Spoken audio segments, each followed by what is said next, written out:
जयकारा बोलो माता रानी का। जगत माई महामाई माँ भद्रकाली की जय बोलो, माता लक्ष्मी की जय बोलो।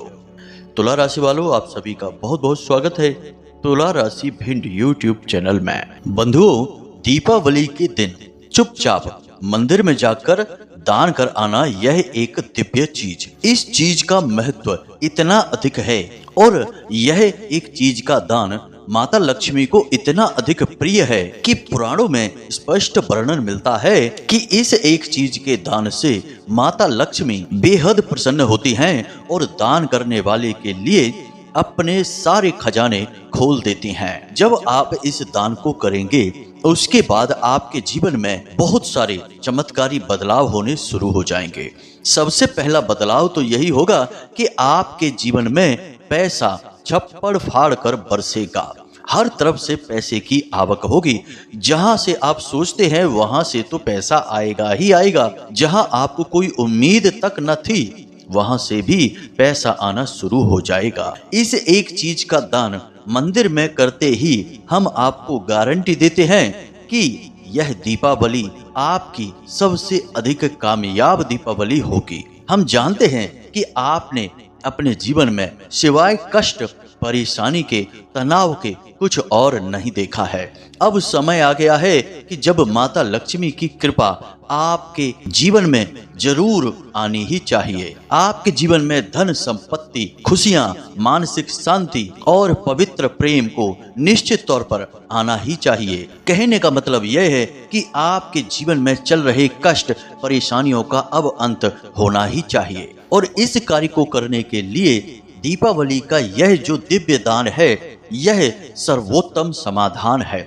याद रखना बंधुओं कि दीपावली एक ऐसा पर्व है जिसे स्वयं देवी देवता भी प्रमाणित करते हैं। और यदि बड़ी ही चतुराई और कुशलता और पवित्रता के साथ दीपावली के दिन कुछ जरूरी कार्य कर लिए जाएं तो देवी देवता अपनी सिद्धियां देने से भी पीछे नहीं हटते हैं। श्रीमद् भागवतम में कहा गया है कि दीपावली का दिन मानव कल्याण के लिए बनाए गए सभी दिनों में सर्वोत्तम है, क्योंकि इस दिन माता लक्ष्मी ने स्वयं भगवान श्री हरि विष्णु का वर्ण किया था। सृष्टि के समस्त देवी देवताओं ने इस हर्ष उल्लास में सम्मिलित होकर अपनी खुशी दर्ज कराई थी। और दीपावली के इस विशेष दान के विषय में भी श्रीमद् भागवतम में, पद्म पुराण में, विष्णु पुराण में और यहाँ तक कि देवी भागवत में भी बताया गया है। तो कहने का मतलब यह है बंधुओं कि यह एक ऐसा दान है जिसे करने वाला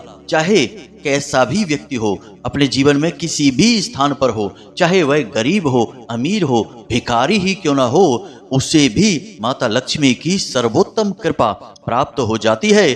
परिस्थितियां चाहे उसके जीवन में कैसी ही क्यों ना बनी हो, धन लक्ष्मी तो उसके जीवन में आती ही आती है। और एक बात याद रखना कि जिसके जीवन में माता लक्ष्मी का आगमन हो गया तो उनके साथ भगवान श्री हरि विष्णु, भगवान गणेश और माँ सरस्वती भी अवश्य आती ही हैं। और आप समझिए कि जब भगवान गणेश आएंगे तो उनकी पत्नियां रिद्धि और सिद्धि और उनके पुत्र शुभ और लाभ तो आएंगे ही आएंगे। तो फिर उस इंसान के जीवन में किसी भी प्रकार का कष्ट कैसे रहेगा जब सभी देवी देवता माता लक्ष्मी के साथ साथ आपके घर में प्रवेश कर जाएंगे। तो फिर हर जगह आपकी कार्य सिद्धि होगी ही होगी, हर जगह आपकी विजय होगी ही होगी। समाज में आपके नाम का डंका तो बजेगा ही बजेगा। और काम चाहे आप कोई भी करते हो, चाहे आप एक छोटी सी दुकान के मालिक हो, किसी छोटी सी नौकरी को ही क्यों ना करते हो, अगर एक बार माता लक्ष्मी ने आपके ऊपर कृपा कर दी तो आपको लाखों करोड़ों में खेलते देर नहीं लगेगी।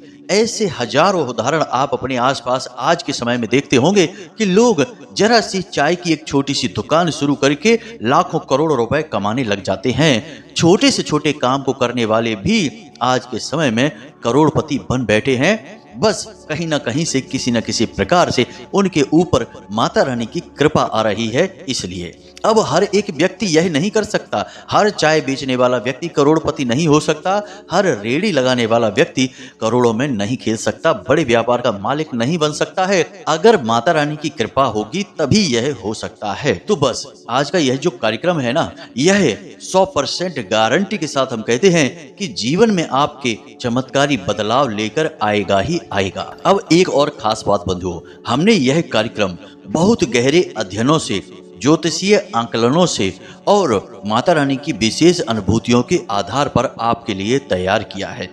आपको यह कार्यक्रम हमारे कहने से अंत तक अवश्य देखना ही होगा, क्योंकि आप इस कार्यक्रम को अंत तक देखेंगे तभी इसमें बताए गए विशेष उपाय और क्रिया फलित होंगी और उस एक चीज को दान करने का आपको पूर्ण फल प्राप्त होगा।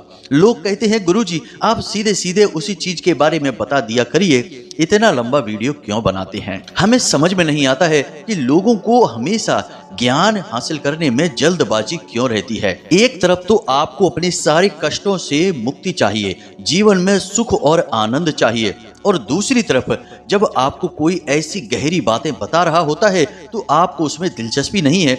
आप बस जल्दबाजी में मुख्य बातें जान लेना चाहते हैं और आगे बढ़ जाना चाहते हैं। तो ऐसा कैसे होगा? जहां गंभीरता नहीं है, जहां धैर्य नहीं है, वहां देवी देवता भी नहीं रह सकते हैं और वहां कल्याण भी नहीं है। जी हाँ बंधुओं, याद रखना कि हम आपके जीवन को बदलने वाला महान ज्ञान आपको देने की कोशिश करते हैं, जो हमारे अनुभवों पर आधारित होता है। हजारों लाखों लोगों के जीवन में हमने परिवर्तन लेकर आए हैं इसी विशेष ज्ञान के आधार पर। हम यहाँ पर आपको मैगी बनाना नहीं सिखा रहे हैं कि 2 मिनट में बनकर तैयार हो जाएगी। अगर आपको 2 मिनट वाली चीजें ही पसंद आती हैं तो उन्हें ही देखिए, उसकी भी कमी नहीं है। YouTube पर भरे पड़े हैं ऐसे ऊट पटांग वीडियो। बस जीवन बदलने के बारे में फिर मत सोचना, जहां पड़े हो वहीं पड़े रहना, जीवन भर वैसे ही कष्ट भोगते रहना और रोते रहना। अब हो सकता है कि आज हमारी ये बातें किसी को थोड़ी सी कड़वी लगें या चुभ भी सकती हैं, लेकिन बंधुओं हम यहाँ किसी के मन को बहलाने के लिए नहीं बैठे हैं। हम यहाँ पर आध्यात्मिकता की, धर्म की, माता रानी की और जीवन में दशा और दिशा बदलने की बातें कर रहे हैं। जिसको अपने जीवन में सचमुच में आध्यात्मिकता लानी है, ईश्वर को लाना है, बदलाव लाना है, सुखी होना है, उसे तो हमारी बातें सब समझ में आ जाएंगी। बाकी मूर्खों का क्या है, वो तो आते जाते रहते हैं, वो किसी के सगे नहीं होते हैं, हमें उनके साथ की भी आवश्यकता नहीं है। तो उम्मीद है बंधुओं कि आपको हमारी बातें समझ में आ रही होंगी। चलिए अब अपने मुख्य विषय को प्रारंभ करते हैं। आज के इस कार्यक्रम को प्रारंभ करते हैं। माता रानी को आभार अवश्य व्यक्त कर देना और कमेंट बॉक्स में पूरे प्रेम से लिख देना जय माँ भद्रकाली कृपा करो, साथ ही साथ जय माँ लक्ष्मी कृपा करो अवश्य लिख देना। माता रानी आप पर पूर्ण कृपा करेंगी। तो चलिए जल्दी से कार्यक्रम को शुरू करते हैं। बंधुओं अब ध्यान से सुनिए। जैसे धनतेरस का पर्व होता है, लोग सोचते हैं चलिए बाजार जाते हैं, कुछ सामान खरीद लाते हैं, सिक्का खरीद लाते हैं, चांदी का कुछ बर्तन ले आते हैं और मन गया धनतेरस का त्योहार। उसी प्रकार दीपावली का त्योहार आता है तो लोग सोचते हैं कि माता रानी की और गणेश जी की छोटी छोटी मूर्तियां और तस्वीरें लेकर आते हैं और शाम को उनकी आरती कर देते हैं, दीपक जला देते हैं। मन गया दीपावली का त्योहार। थोड़ी बहुत प्रसाद और मिठाइयां इधर उधर बांट देंगे, बच्चे पटाखे चला लेंगे, त्योहार समाप्त हो गया। इस तरीके से सामान्य जन अपना त्योहार मनाते हैं और हर साल मनाते हैं, और दीपावली के पहले और दीपावली के बाद कोई परिवर्तन नहीं आता जीवन में, सब कुछ ज्यों का त्यों रहता है। दीपावली का त्योहार केवल एक औपचारिकता मात्र रहता है कि भैया त्योहार आ गया है, हमने मना लिया, सब मना रहे थे, अब हमारे जीवन में क्या इसका कोई फर्क पड़ रहा है, नहीं पड़ रहा है, कुछ नहीं मालूम है। यह एक अंधी दौड़ है और सभी इसी में भागे जा रहे हैं। कोई किसी भी तीज त्योहार के महत्व को नहीं समझ रहा है, दिव्य शक्तियों की जरूरतों को नहीं समझ रहा है, बस एक दूसरे को देखा देखी फॉलो करने में लगे हुए हैं। अब ध्यान से सुनिए। धनतेरस का त्योहार और दीपावली का त्योहार हर एक हिंदू के लिए सर्वश्रेष्ठ त्योहार हैं। इन्हें त्योहार कहने से ज्यादा हर एक इंसान की जरूरत कहा जाए तो ज्यादा सही होगा। अब धनतेरस का त्योहार क्यों मनाते हैं? भगवान धन्वंतरी समुद्र मंथन के बाद प्रकट हुए थे इसी दिन। अपने हाथ में अमृत कलश लेकर आयुर्वेद का ग्रंथ लेकर आए थे, साथ ही साथ कुछ जड़ी बूटियां भी लेकर आए थे। तो अब ऐसे में भगवान धन्वंतरी की पूजा पाठ करना तो दूर, लोग उनके बारे में कुछ जानना समझना भी नहीं चाहते हैं। बस ये सीख लिया है कि बाजार चलते हैं और कुछ खरीद लाते हैं। अपने लिए कपड़े खरीद लिए, घर के लिए सामान खरीद लिया, कुछ बर्तन खरीद लिए, कुछ सिक्के वगैरह खरीद लिए, लो मन गया धन्वंतरी का त्योहार। लेकिन क्या यह सही तरीका है? नहीं। धन्वंतरी भगवान श्री हरि विष्णु के ही अवतार हैं और उनका प्राकट्य न केवल इंसान बल्कि देवी देवताओं के भी कल्याण के लिए हुआ था। धन्वंतरी भगवान को देवी देवताओं का वैद्य कहा जाता है। तो अब एक साधारण जन को क्या करना चाहिए? आज आप इस कार्यक्रम को सुन रहे हैं, यदि धनतेरस से पहले सुन रहे हैं या धनतेरस के दिन सुन रहे हैं, तो आप 2 काम अवश्य कर लेना। पहला काम कि बाजार से आप चाहे कुछ खरीदें या ना खरीदें, परंतु आपको भगवान धन्वंतरी की 2 तस्वीरें अवश्य खरीदनी ही खरीदनी है हर हालत में। और उन तस्वीरों को आप बाकायदे फ्रेम करवा लेंगे ताकि वे बाद में कटे फटे नहीं, वरना वो खंडित हो जाएंगी। उन तस्वीरों में से एक तस्वीर को आप अपने घर के पूजा घर में रख दें, दूसरी तस्वीर को आप अपने घर के रसोई घर में रख दें। रसोई घर की दक्षिणी दीवार पर रखें, पूजा घर के भी दक्षिणी दीवार पर रखें। और प्रतिदिन इस तस्वीर के नीचे आप गाय के घी का एक दीपक अवश्य जलाया करें। यह आपके लिए बेहद अनिवार्य उपाय भी बन जाएगा और धनतेरस का सबसे अच्छा पर्व भी बन जाएगा। जी हाँ बंधुओं, इससे भगवान धन्वंतरी की ऊर्जाएं आपके घर में प्रवेश करेंगी। आपके घर में कोई भी बीमार नहीं होगा और अगर बीमार होगा भी तो तुरंत ठीक हो जाएगा। वो होता है ना कि बहुत से लोगों के घर में लगातार एक के बाद एक कोई ना कोई बीमार बना ही रहता है, या फिर एक ही व्यक्ति लगातार बीमार बना रहता है और उसके इलाज में बहुत सारा पैसा खर्चा होता रहता है। यह तभी होता है जब भगवान धन्वंतरी आपके घर से चले जाते हैं, उनकी कृपा आपके घर में नहीं होती है। अब रसोई घर में धन्वंतरी को स्थापित करना बेहद आवश्यक है, क्योंकि रसोई घर में ही उनका मुख्य निवास होता है। आपका रसोई घर कैसा है, उसकी स्थिति क्या है, वहाँ क्या पकता है, इस पर निर्भर करता है कि आपके घर के लोगों की ऊर्जा का स्तर क्या है, स्वास्थ्य कैसा है, बीमारियां हैं कि नहीं है। यानी आपके घर का पावर हाउस आपका रसोई घर है। और हिंदू धर्म, हमारी सनातनी परंपरा के अनुसार हमारे रसोई घर में कम से कम 14 प्रकार के देवी देवताओं का वास माना गया है, जिसमें भगवान धन्वंतरी सर्वोत्तम हैं। दूसरा कार्य आपको यह करना है कि बाजार से आपको मिट्टी का एक घड़ा, छोटा सा घड़ा खरीदना है, बिल्कुल छोटा सा। अगर छोटा सा घड़ा ना मिले तो आप मिट्टी का एक कुल्हड़ भी ले सकते हैं। कुल्हड़ के ऊपर मिट्टी का ही ढक्कन लगेगा, जिसे हम पारा बोलते हैं। छोटा सा घड़ा आप लेते हैं, मटकी लेते हैं, उस पर भी मिट्टी का ढक्कन लगना चाहिए। आपने यह लेना है और इसे धनतेरस के दिन ही, अब यदि धनतेरस का त्योहार निकल जाए तो आप किसी भी दिन, दीपावली के दिन भी आप इस क्रिया को कर सकते हैं। तो आपको क्या करना है कि उस मिट्टी की मटकी में आपको कुछ खास चीजें डालनी है। सबसे पहले आपको पवित्र जल डालना है, यानी कि शुद्ध जल ही पवित्र जल होता है। तो आपको शुद्ध जल उसमें डालना है, थोड़ा सा गंगा जल डाल देना है। उसके बाद आपको उसमें थोड़े से चावल डालने हैं। 10-11 चावल के दाने ही पर्याप्त हैं। याद रखना कि चावल खंडित नहीं होने चाहिए। इसके बाद एक सिक्का उसमें आप डाल सकते हैं। यदि आपके पास चांदी का सिक्का है तो सर्वोत्तम है, और यदि नहीं है तो आप कोई भी सिक्का डाल सकते हैं। एक सिक्का उसमें डालें, उसके बाद थोड़ी हल्दी डालें और एक तुलसी का पत्ता उसमें डालें, और उसके ऊपर मिट्टी का ढक्कन जो आप लाए थे उसे लगा दें। और उसके बाद आप उसे लाल रंग के कोरे कपड़े से, नया कपड़ा बाजार से खरीद कर लाएं, उस कपड़े से उसे चारों तरफ से लपेट दें। और उसके बाद उसके ऊपर आप मौली, यानी कि लाल रंग का जो धागा होता है जिसे कलावा कहते हैं, उसे भी चारों तरफ से लपेट दें। और उसके बाद आप उसे अपने घर के नैऋत्य कोण में, नैऋत्य कोण कौन सा होता है, घर में देखें दक्षिण दिशा और पश्चिम दिशा कहाँ पर है। मोबाइल में आप अपने कंपास ऑन करें।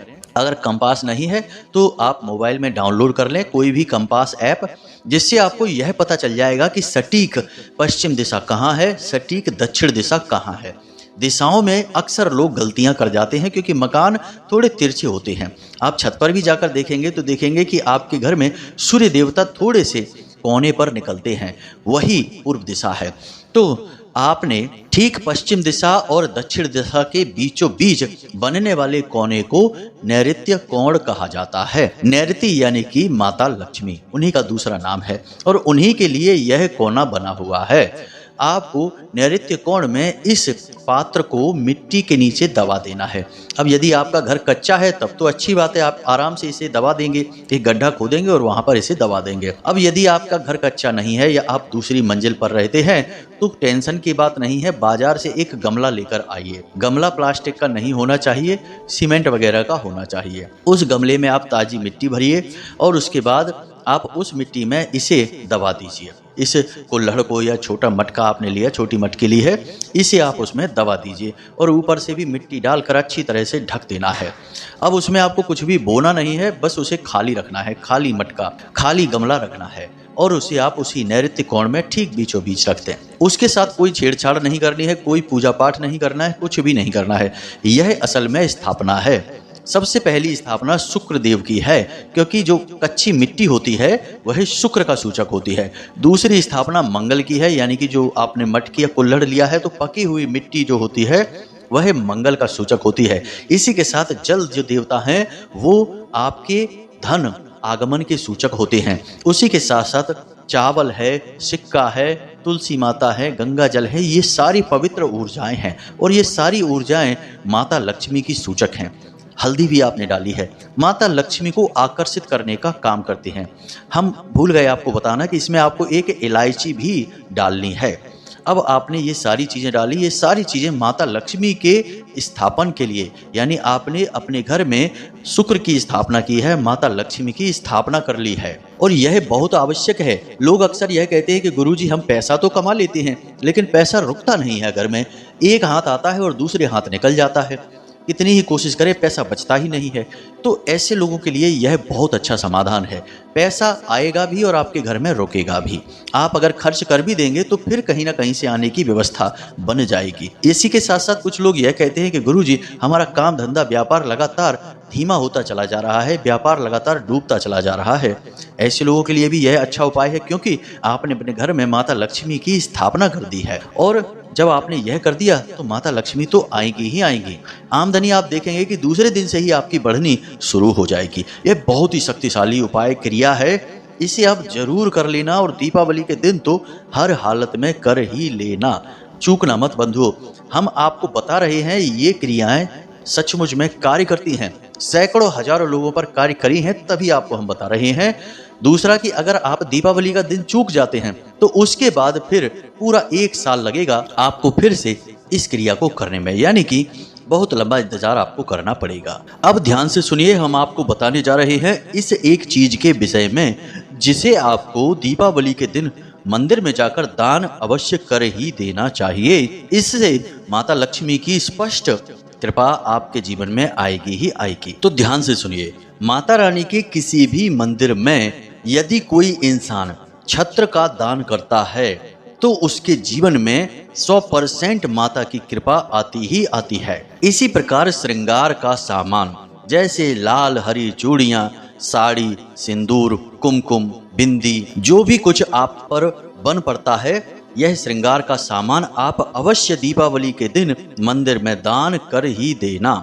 और सबसे बड़ी बात, नमक की एक थैली और हो सके तो एक घंटी। घंटी चाहे कैसी भी हो, बड़ी हो छोटी हो, कैसी भी हो। हमारे हिंदू धर्म में सनातनी परंपरा में छत्र दान करना और घंटी दान करना बहुत प्राचीन परंपरा है और लोग अपने बड़े बड़े मनोरथ सिद्ध करने के लिए इन चीजों का दान किया करते थे। इसीलिए आपने अक्सर देखा होगा कि मंदिरों में आप जाएंगे तो आपको कई कई घंटे, बड़े बड़े या फिर छोटी छोटी घंटियां मंदिर में लटकी दिखाई देती हैं। वे अक्सर दान की होती हैं। लोग अपनी अपनी इच्छा और सामर्थ्य के अनुसार इन्हें दान करते हैं।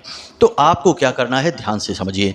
दीपावली के दिन आपको बाजार जाना है, बाजार से एक छत्र खरीदना है। पूजा की दुकान पर जाएंगे जहां पूजा पाठ का सामान बिकता है, वहां आप एक छत्र खरीदेंगे। अब हो सकता है कि छत्र आपको ना मिले, क्योंकि छत्र बहुत महंगा भी पड़ता है, सोने और चांदी का होता है। लेकिन आजकल फाइबर के और लकड़ी के और पुट्ठे के बने हुए भी आने लगे हैं, कार्डबोर्ड वगैरह के।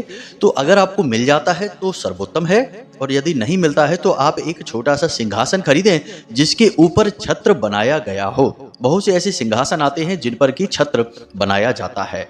आप वह सिंहासन खरीदें माता रानी के नाम से। दूसरा कि माता रानी की श्रृंगार की संपूर्ण सामग्री अपनी तरफ से खरीदें।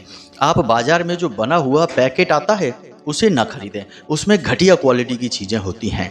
आप अच्छा सामान खरीदिए, क्योंकि आप माता रानी को दान कर रहे हैं।